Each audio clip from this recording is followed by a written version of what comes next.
What would you recommend people do to get through these challenging times?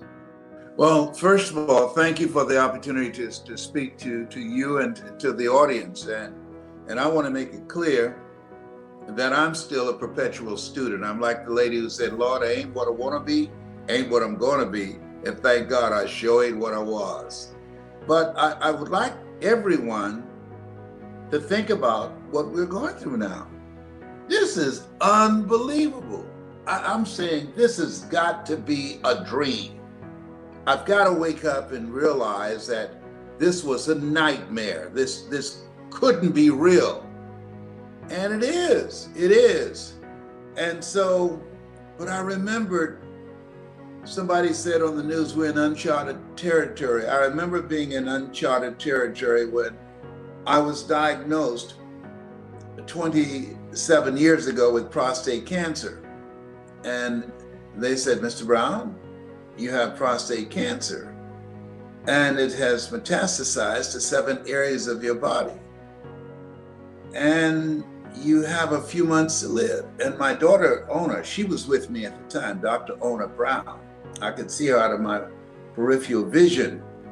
I was uncharted territory. That means the 3 words nobody ever wants to hear. You have cancer. The most frightening words in 7 different languages. And I asked him, and Dr. Alfred Golson, boy, he had a sense of humor. He said, is there anything you'd like to ask me? I said, yes. I said, can you give me a second opinion? He said, yes, and you're ugly too. I said, oh my God, come on, Dr. Golson. And then he said, but you got this. You got this. How people live their lives is a result of the story they believe about themselves. And what he did, he interrupted my story. The collective thinking, the collective consciousness is that cancer is a death sentence.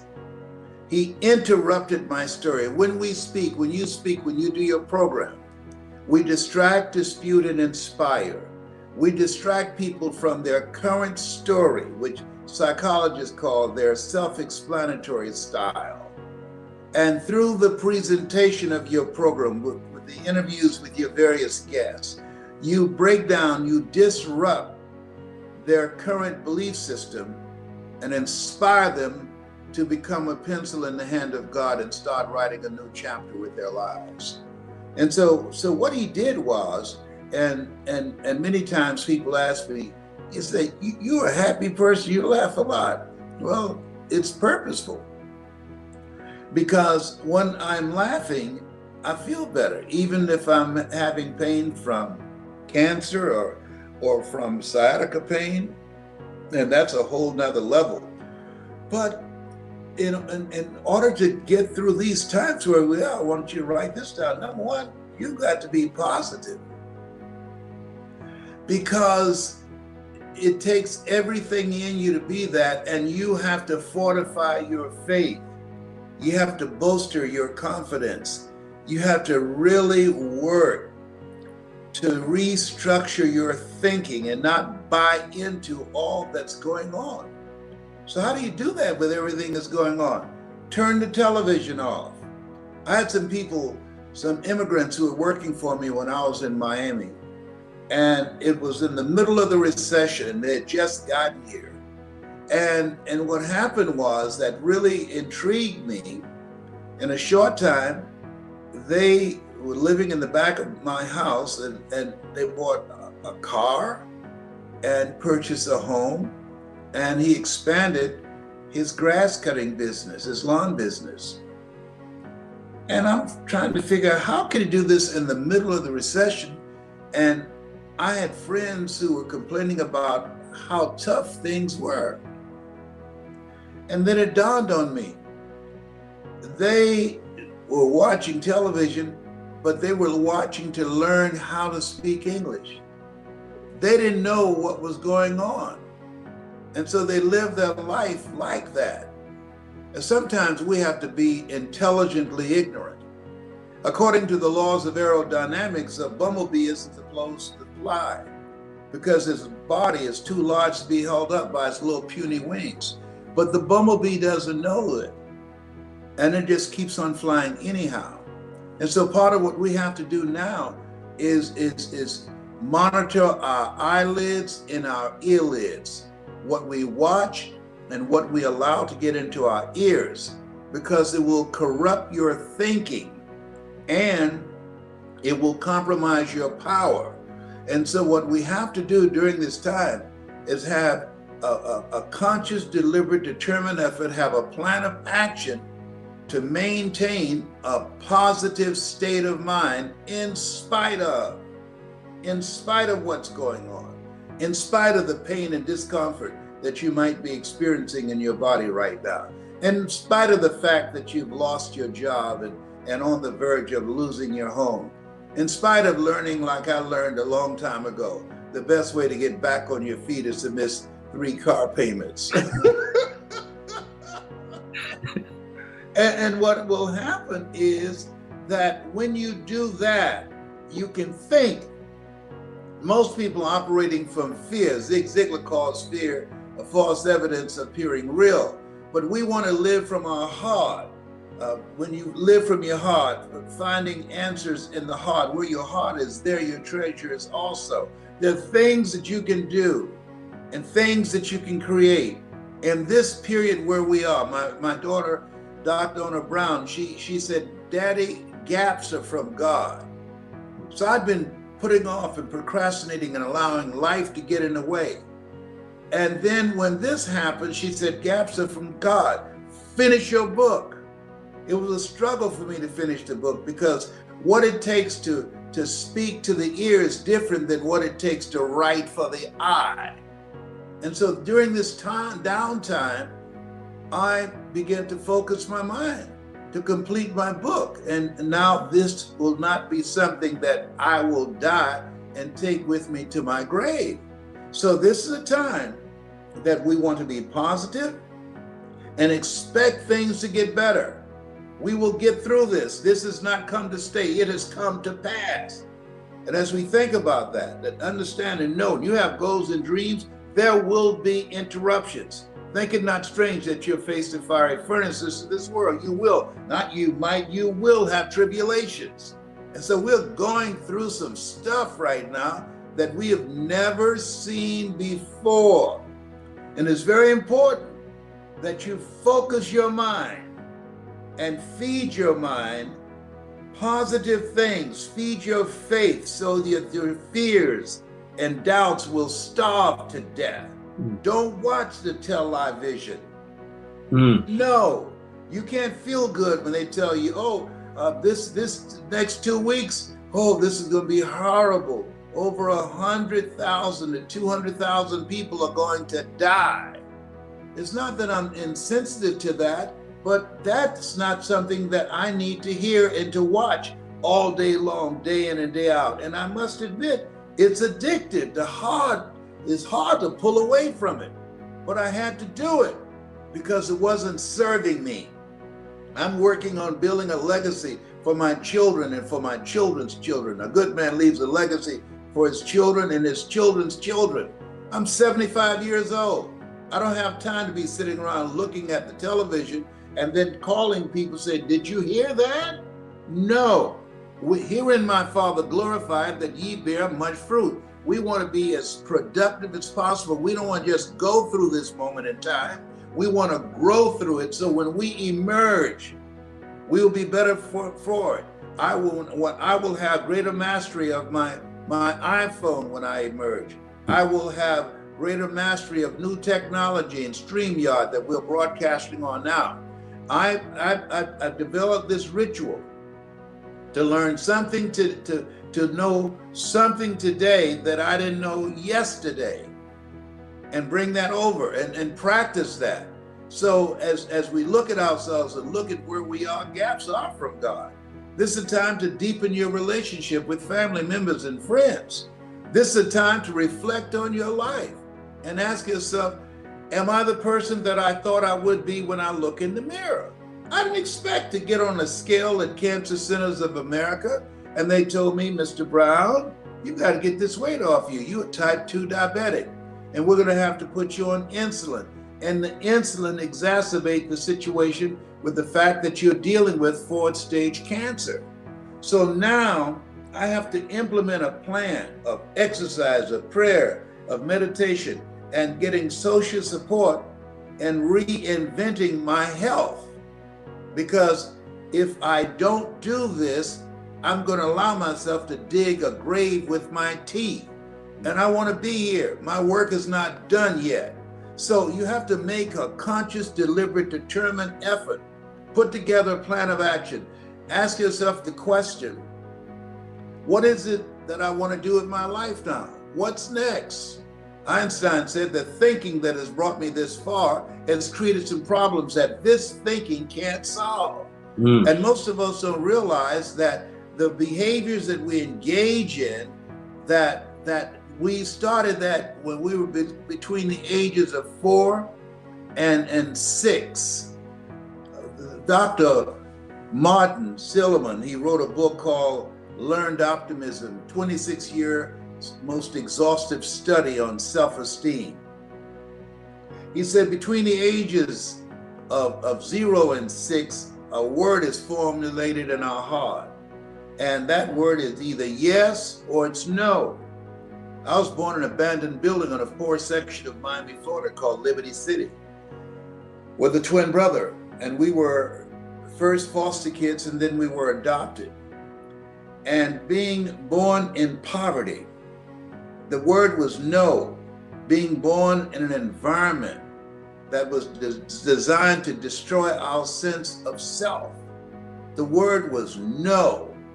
And it compromised and reduced the vision that we had of ourselves. I talk about it in my book called You've Got to Be Hungry, where that hunger came from, a humiliating experience that I saw my adopted mother go through. And I said, this will never happen to her again. I was just a kid, but I made a commitment. This will never happen to her again. She's working to take care of 7 children that she didn't give birth to. And I'm old school. I don't think a woman should work unless she wants to work. And if she does work, whatever money she earns, she should keep it for herself. A man, not a grown boy, but a man pays the bills. A woman should not pay bills. And so I told Mama, I said, Mama, when I become a man at 18, I'm going to sit you down. You never have to work again. And I kept that commitment to her until she was 89 when she made her transition from breast cancer. But here's what I learned from this experience.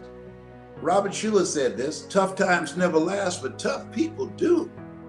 That you're stronger than you think that you are. You don't know enough about yourself to be a cynic.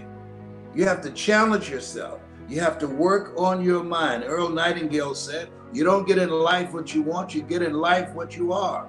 And you've got to get an attitude about yourself that no, I'm not going out like this. No, I remember going to Cancer Centers of America and watching people come in and how they moved and how they went about their treatment. And I had a mindset of defiance. I said, no, I'm not going to be walking like I have one foot on the banana peeling and the other one on the graveyard. I've got work to do. I'm on a mission. I'm claiming my healing now. Before Jesus performed any miracles, he always gave thanks first. I said, I give thanks, I'm healed. I give thanks, I'm healed. I don't care what the instruments say. They say your PSA, which stands for prostate specific antigen, is 2,400. 1 to 4 is normal. 1 to 4, 2,400. Don't even bother driving home. Drive out to the cemetery.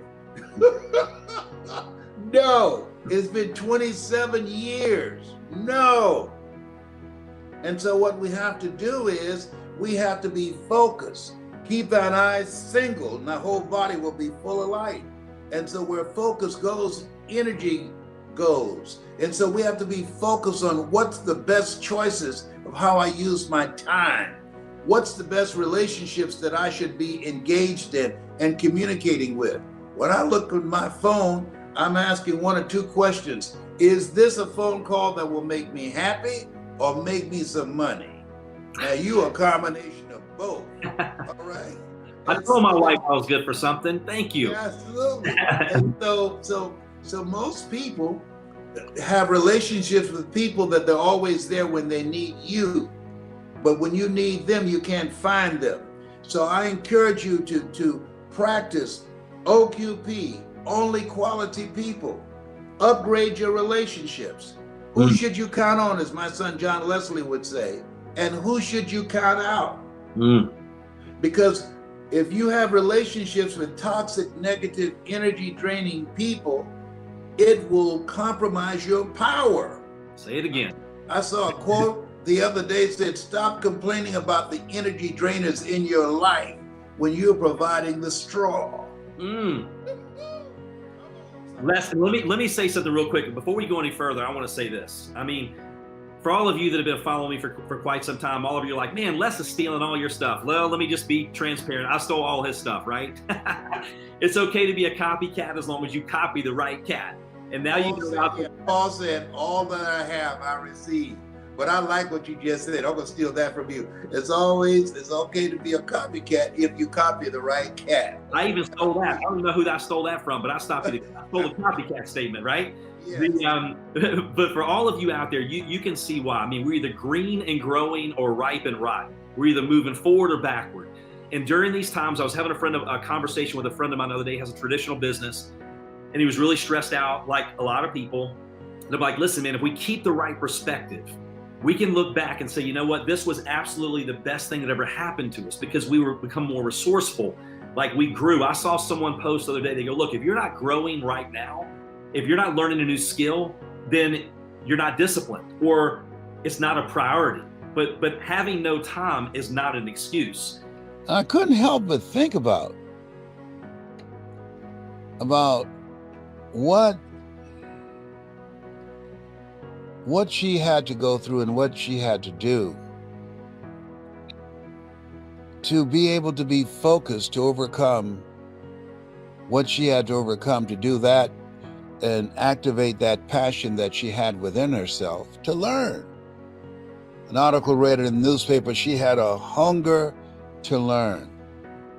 My book is entitled, You Gotta Be Hungry. It's a different space.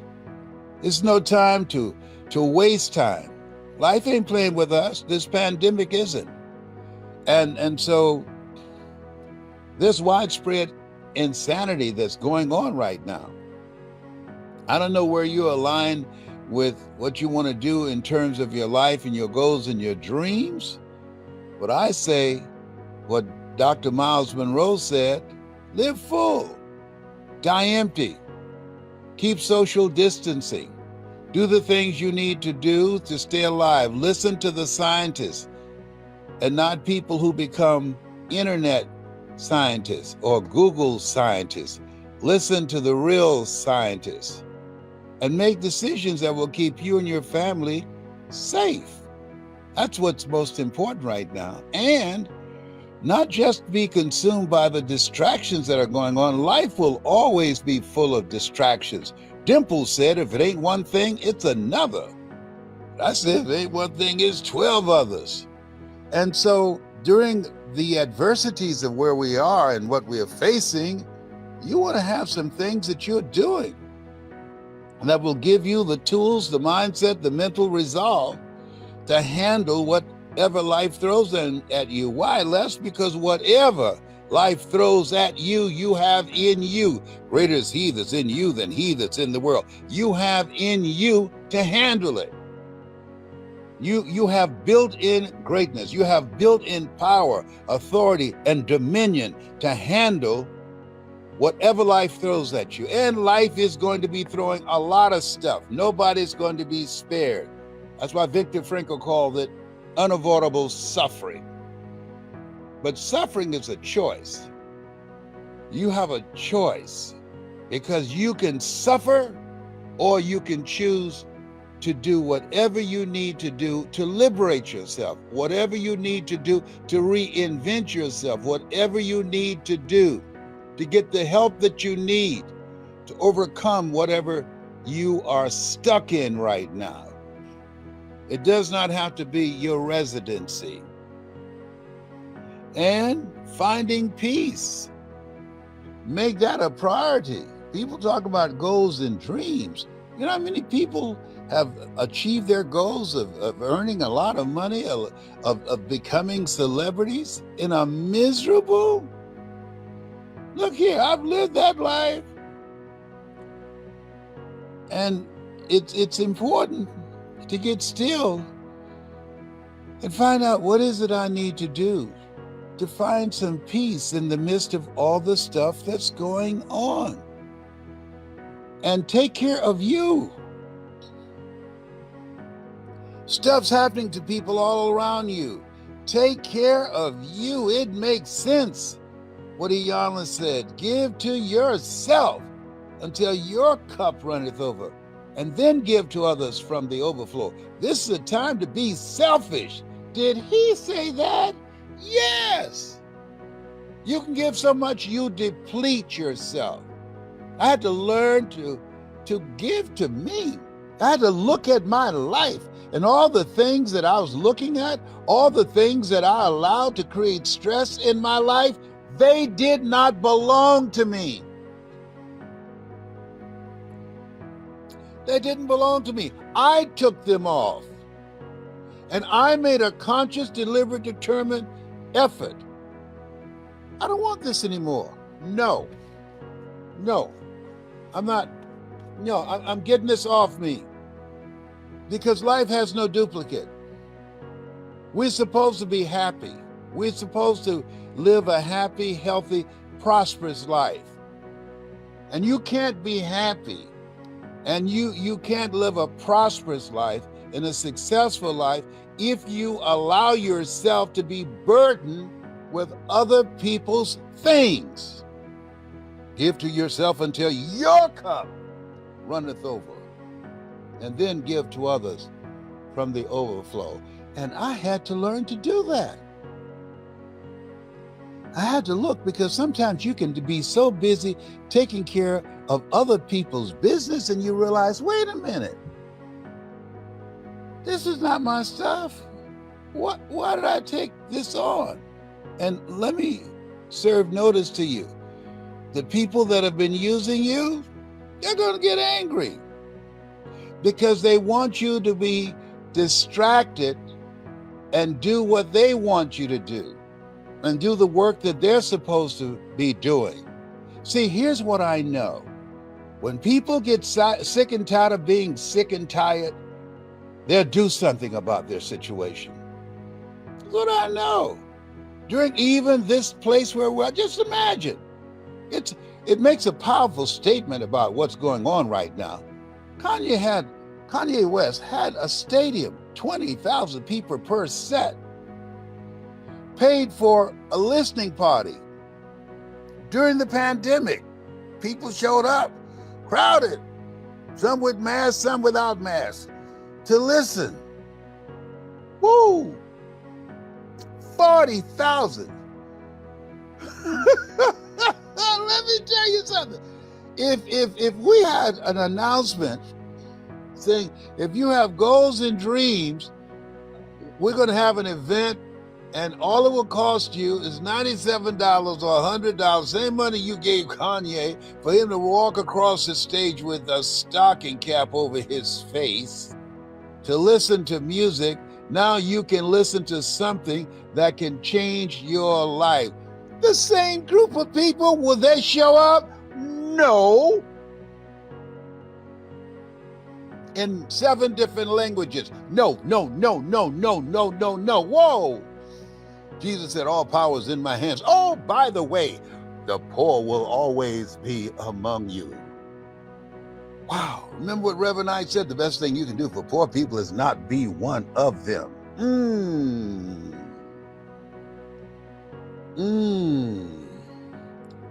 And sometimes we get so caught up emotionally.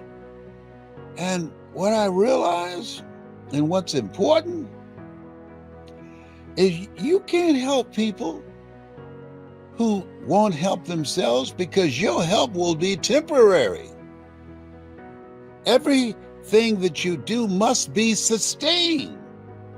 That's why Frederick Douglass said, now I understood what he said.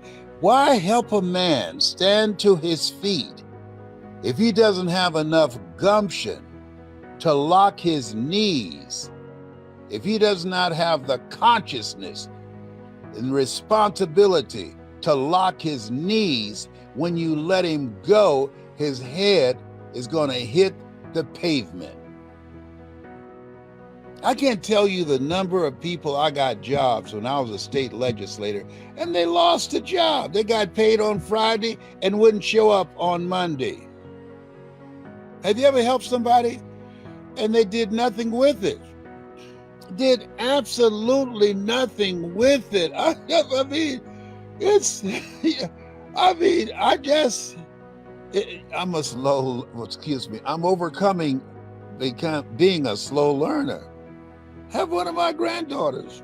I mean, I poured into her and all that I did.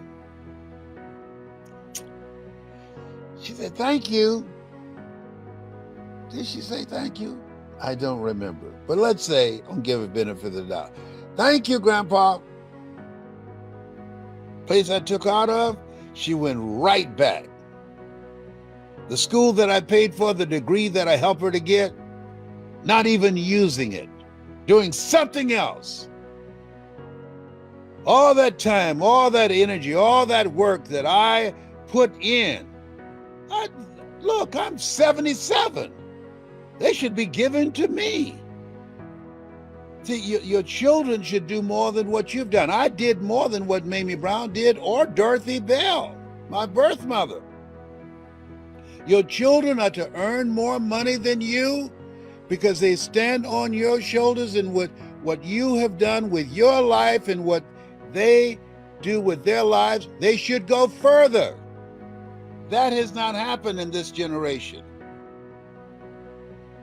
One of my kids told me, I asked him for some ideas. Oh, I'm not going to give you no ideas because you don't listen to your children. Duh, I don't listen to broke people. Look here. No, are you kidding me? You need to be listening to me.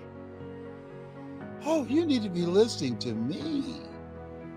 And one of my kids said, oh, you act like your kids owe you something. No. I'm just exploring how we can do some things together. Okay, that's fine. I am so glad that I have my health, that I'm in my right mind, that I'm taking responsibility to stay in good health so that I'm not depending upon somebody to wipe my behind. I'm going to be in good shape. So if they start having some flashback, you remember when you beat me for nothing? Excuse me? Well, I told you I didn't do that. And they start looking at me crazy. And I'm laid up somewhere and can't get up and run. I said, you know what? I thought about it when somebody asked you get older, who's going to wipe your behind? You want to push back that time. You want to take care of yourself. I got up, I started doing some yoga and qigong, and I've been doing all kind of exercise up in here because my goal is not to be a burden to anybody. We can't help getting older, but we don't have to get old. Life ain't playing with us. Oh man, time is not playing. I was going up the steps and I heard this click in my right knee. I said, oh my goodness, what is that? That knee said, I'm 77. That's what that is. I'm 77. When you get 77, I begin to crack. Oh my goodness. So take your time, buddy. I ain't playing with you. And ladies and gentlemen, some of you can hear me. The majority don't even want to hear it. Going someplace else. Good. Let me share something with you. Take life seriously. Life has no duplicate. Decide as you look at your life, as you determine what is it that the next greatest version of myself, what does that look like? What is it I need to do? We have an expiration date. We can push it behind us if we want to, We can push it out of our minds and think we have forever to deal with other stuff and say to old man time, hey, listen, wait just a minute. Les Brown's got some stuff he's dealing with his children or his grandchildren or his baby mama drama and all kind of other stuff. Just wait just a minute, and then we'll start the clock again. No. You got to be present in mind. You have to monitor and manage the priorities in your life. Guess what number one is? Your state of mind. Having peace of mind. Having your health. If you don't have your health, you can do nothing. It's cute to say, oh, your health is your wealth. Absolutely. But we run past that. Having the discipline, having a routine, having a strategy that says, I want to be here. See, one of the goals I have, that I wake up every day to get off the medication they put me on. The Cancer Centers of America. At no time, any of these doctors I've seen, whether it's at Cleveland Clinic or Cancer Centers of America, anywhere I've been, saying, look here, here's a strategy. These are the pills that we prescribe for you, but here's a strategy that can help you get off these pills. Has anybody told you how to get off the pills, Les? No. Are you upset about that? No. Why? Because I know the pills pay the bills. This is a partnership. And I'm the lead partner. And I do my research. But I'm going to do what I need to do. In spite of them injecting me with steroids, this is not my destiny. No. I'm getting off this. I'm losing this weight. No, I'm reversing this type 2 diabetes. I'm going to fight. So I'm not popping pills all night. And I ask them questions. Is this addictive? Oh, yes. Oh, don't give me that. Guess what they did?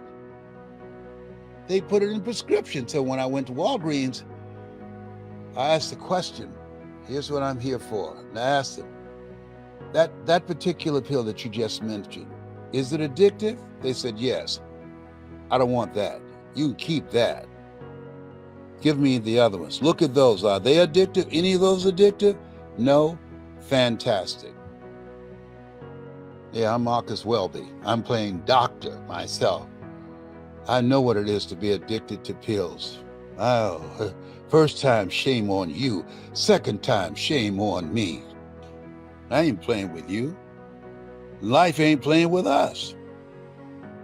You have something special. You have greatness in you. I know that with everything in me, when I was sitting on the porch in Gainesville, Georgia, at the house that my mother built with a saw and a hammer, and I look at the work that she has done, that I'm here because of God's grace and mercy. I remember when I almost drowned. I just remembered this morning in a pool at Dixie Park in Miami. And how did you get saved? Because the lifeguard didn't see me. I was swallowing a lot of water and I was kicking and radical movement, and my foot went into an opening on the side of the wall of a pool where there was not a light. And I pushed myself up and screamed, and the lifeguard jumped in and saved me. Of all the places in that pool, that one place where I was, it was an opening where there was a light bulb that had burnt out. From that day to this day, I have never seen a pool that had an opening where a light bulb was supposed to be in there, and it wasn't. God made the arrangement. He knew in advance one of my children would be in there. Somebody will push him in the pool, and when he started kicking, trying to get some help, his foot is going to land in that blessing, that opening that he created for me. What openings has God created for you that you have not recognized, that you take for granted? You think you're here because you're so smart, Les Brown? No, I'm here because of God's grace and mercy. And I can't help it. I'm here for him. He's spared me so many times.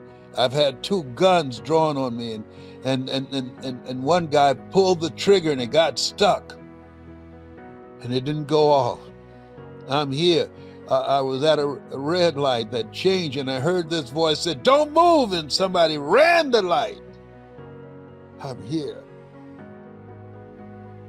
because of God's grace and mercy. My message to you: we're here for God. I'm not a religious person. We're here for God. Life is God's gift to us, and how we live our lives is our gift to God. I'm coming for you right now. And I don't want you to be so distracted about everything that's going on right now. No. You have greatness, and you have built-in greatness. You are made in the likeness and image of God. No, don't buy into this foolishness. You are born in sin. You are made in the likeness and image of God. Sin means, in the Aramaic language, falling short of the mark. You are made in the likeness and image of God. You have built-in greatness. You have authority and dominion and the power in you to handle whatever life throws in your direction. You got it like that. And what's important is to know that your life has meaning. What's important is to know that you're on a mission. What's important is to live life with a sense of urgency. What's important? That we have a limited time of being here. What's important? That we must keep it moving. Commit thy works unto the Lord, and thy thoughts shall be established. In all thy ways acknowledge him, and he shall direct thy path. Do what you can do, and God will do what you can't do. Bless, I've done everything I can. Good, ask for some help. Not because you're weak, but because you want to remain strong. And ask for help, and don't stop until you get it. You're no wimp, you're no punk. No. You're made in the likeness and image of God. You've been given authority and dominion over everything on the face of the earth. You have built-in power at any moment to take your life in a different direction. All of us have defining moments. I remember when I was fired from radio, I thought that was all that I can do. I was good at that. Well, that was all that I worked on. I had more in me. Helen Keller said, when one door closes, another door opens, but most of us spend so much time being depressed, being angry about the closed door, we don't see the open door. If you've lost a job, you haven't lost a job. If a job has been removed from your life, guess why? They had to make room for you to become an entrepreneur, for you to learn how to sit in front of a computer and learn something now that you don't know. You now have to live your life in such a way that you want to learn something today that you didn't know yesterday. If you're not willing to learn, nobody can help you. But if you're willing to learn, you can help yourself. No one can stop you. People are doing it every day, making money left and right. More millionaires are being created during the pandemic. And after the pandemic, the money has not left the planet. Just the people who are hungry. People that are hungry are focused. People who are hungry are looking for ways to win in spite of the adversities. People that are hungry refuse to give up. People that are hungry operate under the philosophy of life knocks you down. Try and land on your back, because if you can look up, you can get up. Got comeback power, as Willie Jolly would say. I ain't playing with you. I'm coming for you, because our children are watching us. They're watching us. And many of them are not looking at good role models. That's why the suicide rate among young girls, 12 to 17, has increased 51%. Are you kidding me? People dying to get here, and people living here committing suicide. Come on now.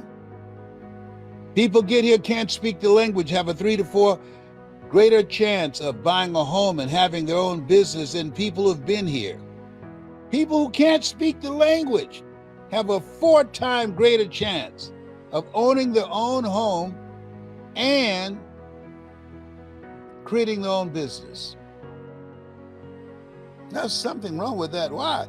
Because we've gotten comfortable. That's why Brian Tracy said, your comfort zone is your danger zone. They don't come here to watch Netflix or any other kind of flick or a listening party. No, they're hungry. And you must be hungry too for a better life. You must be hungry too to say, no, this is not going to get the best of me. Sometimes in life, you have to put your foot down, or you say, no. When I heard the rats in the house where I moved my mother out of, and they were playing bid whist and talking to each other, then there's somebody, you know what? I'm so glad Mamie back, I don't know what to do. I'd be glad when she baked one of those sweet potato pies. I'm listening to them. Are they talking about my mama? Boy, that Mamie, she can bake a sweet potato pie. I'm telling you. They're talking about my mama. The rats in the wall. And they have imported roaches in Miami from Atlanta. Roaches that's so big they fly like pigeons and eagles. And roaches where you spray them and they snatch the black flag out of your hand and start spraying you. But here's the kicker. I saw a roach the other day. I got some black flag and start spraying him. And guess what he did? He snatched it out of my hand, but he also had something else in the other hand. I'm looking, it was some Lysol. He sprayed me with the Lysol before he sprayed me with the black flag. He didn't want me to infect him with the virus. That ain't right.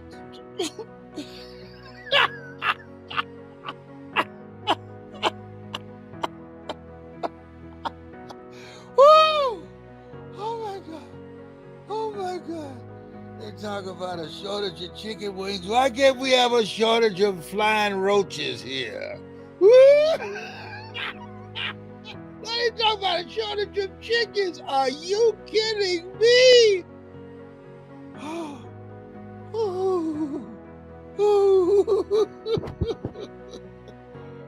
Let me, my medication wearing off. Let me leave this with you. You're listening to me because you and I are cut from the same cloth. We're branches of the same tree. You have something special. You have greatness in you. God had a lot of choices. You and I, we were created out of 400 million sperm. We were chosen. God had a lot of choices. For us to be here this point in time, we were made for this point in time in history. A reckoning is going on. All hands on deck. Evil prevails when good men and women do nothing. All hands on deck. There are 3 kinds of people: those who make things happen, those who watch things happen, and those who don't know what happened. You are here to make things happen. Life is God's gift to us, and how we live our lives is our gift to God. What gift are you creating?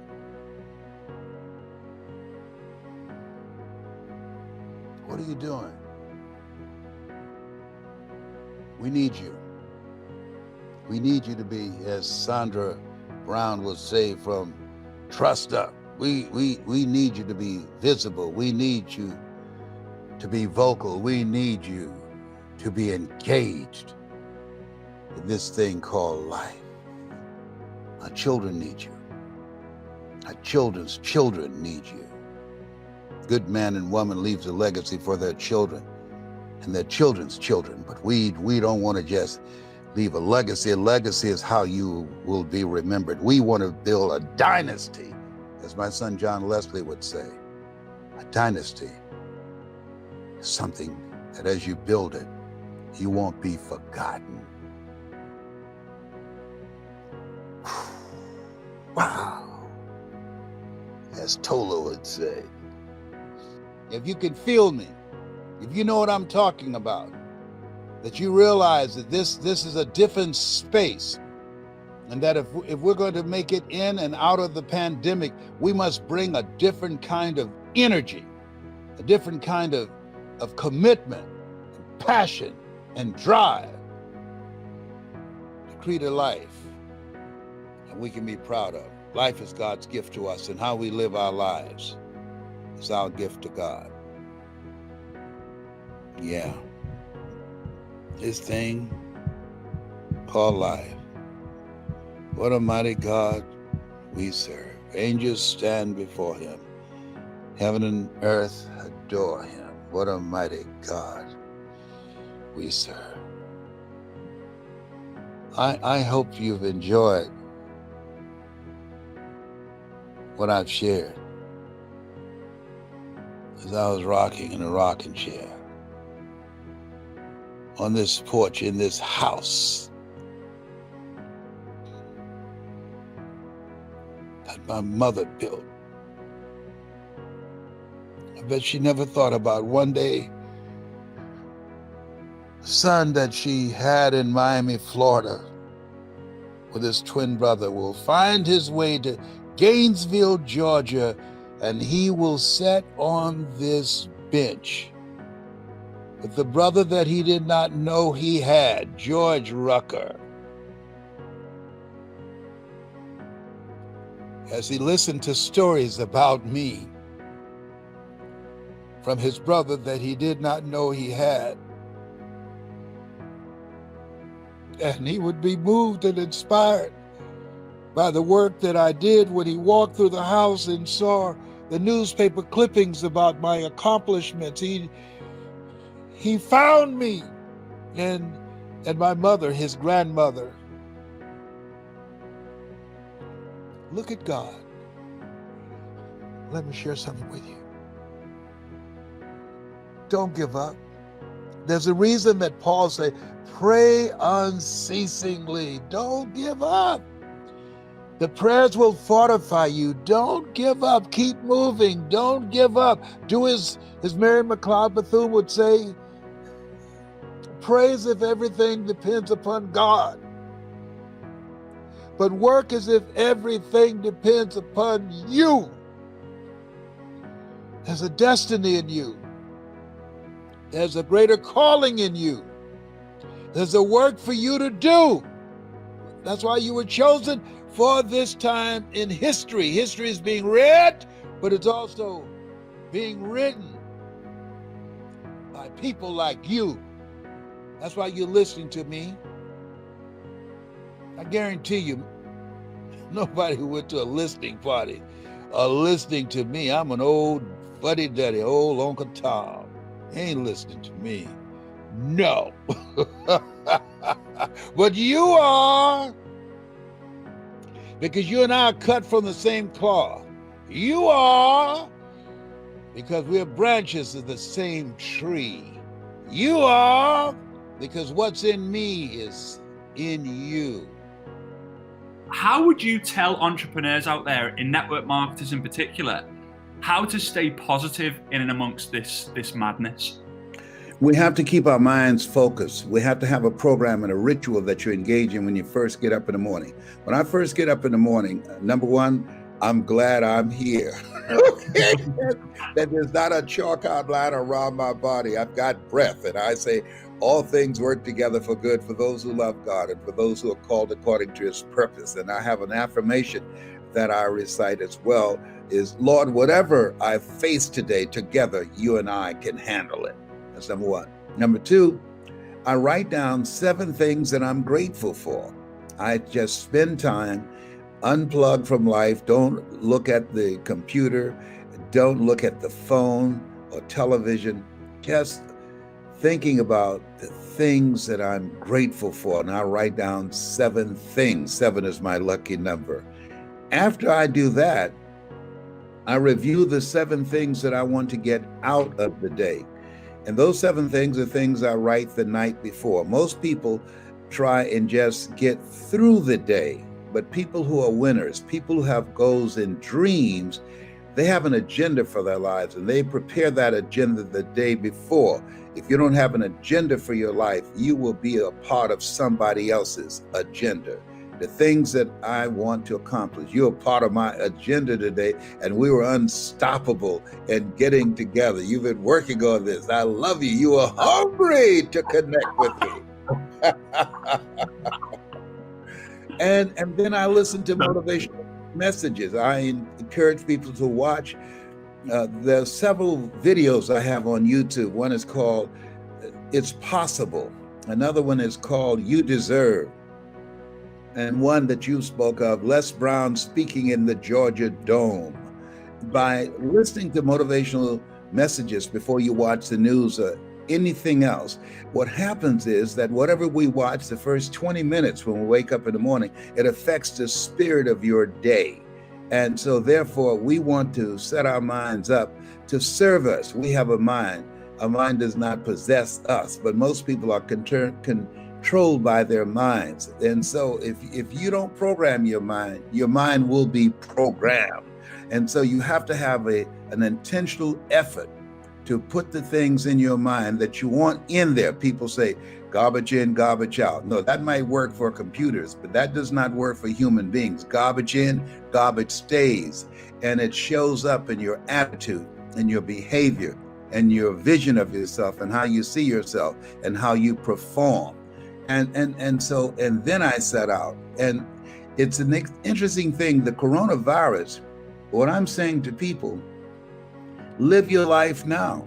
Live your dream now. Life is on your side. And to prove it, the fact that you're still alive. There are a lot of people, they're gone. They're out of here. We just lost a very talented actor. He's 43 years old, and that's Chadwick Boseman. 43 years old. I have t-shirts older than 43. Okay. And so this thing now, live your life now, because tomorrow is not promised. Now is all that we have. Death taking people out, young and old, this coronavirus. So to me, I'm encouraging people to keep social distancing from people and from the refrigerator. I'm working on a 6-pack. I only got 5 packs right now. You know what I mean? Well, I have 1 pack covering up 6 packs. So now I'm working on those others.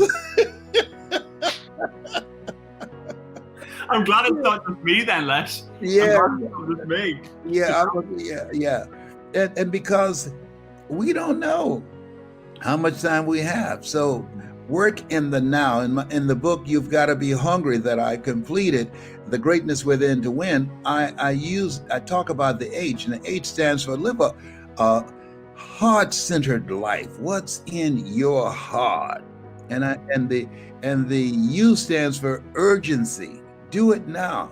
I remember being at a table in Las Vegas, and the late great singer Frank Sinatra was there. And he told a young man, he said, live each day as if it were your last, because one day it will be. And so, therefore, I'm encouraging people, as you look at yourself, look at your goals and dreams, do what you can with what you have, where you are, and stay focused on that. There are people who are very fearful right now. And here's something I love that Zig Ziglar said. In most fearful situations, the majority of people, they forget everything and run. But there's a small number who face everything and rise. Mm-hmm. And I submit that the people that listen to you, that they face everything and rise, because they are being mindful of the input of information that will allow them to move their lives forward. Life is full of all type of challenges. Viktor Frankl calls it unavoidable suffering. We can't control the thoughts that come in our minds, but we can control the thoughts that we focus on. So when we make a conscious, deliberate, determined effort to program our minds positively, to focus on our goals and dreams, don't look to the right, don't look to the left. God has not given us a spirit of fear, but a spirit of power and of love and of sound mind. You can't be in a sound mind when you are running scared. I was in the house on the third floor by myself, and I sneezed, and I ran down the steps. I said, wait a minute, that's my sneeze. But I still came back up, went in the bathroom, and got some Lysol to start spraying.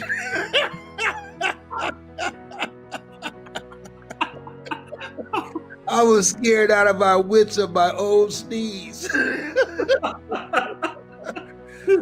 I remember time when you sneeze, people say, God bless you. Now they look, say, you know what? Can you move over there? Brilliant. So, like, you're in a situation now where there's so much content out there with your name, whether it's quotes, sound bites, motivational videos, there's the books. There's so many amazing books. We're going to talk about one in particular in a minute. There's the YouTube videos. There's the courses, there's the trainings. There's everything. What is it that keeps you? What is it that keeps you going and going and going and going? Because I believe in network marketing in particular. It's something that you start for the money you can make, but you stay for the person you become and the people that you can help become great. And every finish line is really just a new start line. What kind of has kept you going on through the years, even with all this amazing content out there? The legacy that you've got is just it's just amazing already. I'm gonna be shouting your name for many years. And now I've got proof that I was talking about him. I've got proof that I'm with him here as well, and I'm so grateful for that. What is it that keeps you going, and what would you tell someone else who's maybe thinking, I want to retire now. I want to quit now. I think my time's up now. What would you say to those people? I would say to those people, we're still here to do some work. That when we look at what's going on now, our world has been turned upside down by the coronavirus. And tragically, thousands, millions of people are being impacted by this. And so the fact that we're able to open up our eyes, and I used to wonder why my mother would say, thank you, Lord, for waking me up in my right mind this morning. Well, now I understand. The fact that we are still here, we can make a difference.